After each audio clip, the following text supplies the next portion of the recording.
Comme vous le savez, Mila a annoncé depuis peu qu'elle sera présentatrice d'une nouvelle émission appelée Miss Esthétique.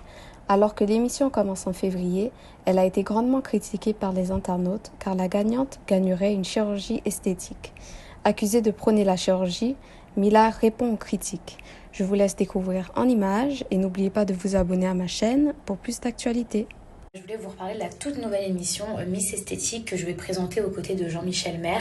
Donc les inscriptions, elles sont déjà ouvertes depuis le 20 septembre et elle aura lieu donc en février. Alors pour ceux qui ne connaissent pas, Miss Esthétique, en fait c'est un tout nouveau concept. Donc c'est un petit peu comme Miss France, sauf que c'est complètement différent, c'est-à-dire qu'il n'y a pas de critères de beauté. En fait, vous pouvez avoir entre 18 et 40 ans. Tandis que par exemple les Miss France, après 25 ans par exemple, vous ne pouvez plus vous inscrire.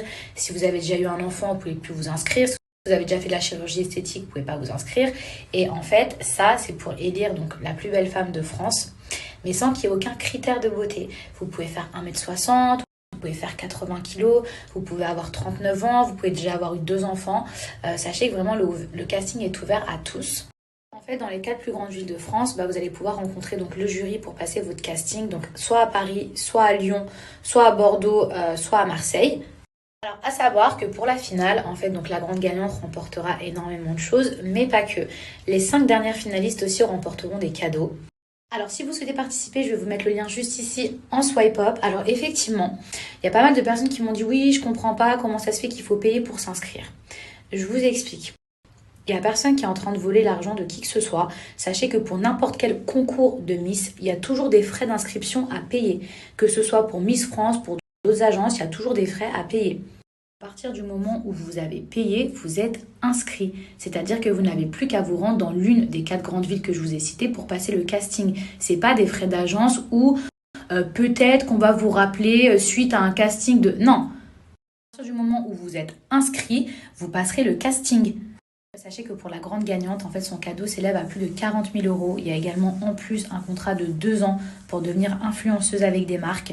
Il y a également aussi un tour du monde qui est prévu. Il y a une chirurgie esthétique qui s'élève à hauteur de 15 000 € si elle le veut. Parce que ça, pareil, ça a fait beaucoup polémique. Oui, je comprends pas, venez comme vous êtes, mais finalement, vous offrez un cadeau de chirurgie esthétique. Ça veut dire que les gens, ils doivent changer. Non. Mais il y a peut-être des gens qui s'aiment comme ils sont, mais il y en a peut-être d'autres qui aimeraient changer, simplement ils n'en ont pas les moyens. Cette émission, elle a été faite, c'est pas pour créer des complexes aux femmes, bien au contraire, c'était pour les casser, pour casser ces codes qui font que pour devenir par exemple Miss France, il faut avoir un certain âge, faire une certaine taille, faire un certain poids, ne jamais avoir eu d'enfant, ne jamais avoir fait de chirurgie, et blablabli, et blablabla. Tandis que là, vous pouvez venir comme vous êtes avec des tatouages, etc. Et maintenant, pour ceux qui le veulent, parce qu'il y a des gens aussi qui aimeraient changer, simplement ils n'en ont pas les moyens, eh bien, s'ils veulent, eh ben, ils ont comme option de faire une chirurgie esthétique ou pas. Mais pas que, voilà. Voilà mes petits chats, c'était super important pour moi d'éclaircir ce point, parce que je voyais beaucoup de choses qui se disaient sur internet et franchement c'est relou, parce que pour une fois qu'on peut faire quelque chose de bien, arrêtez de voir le mal partout.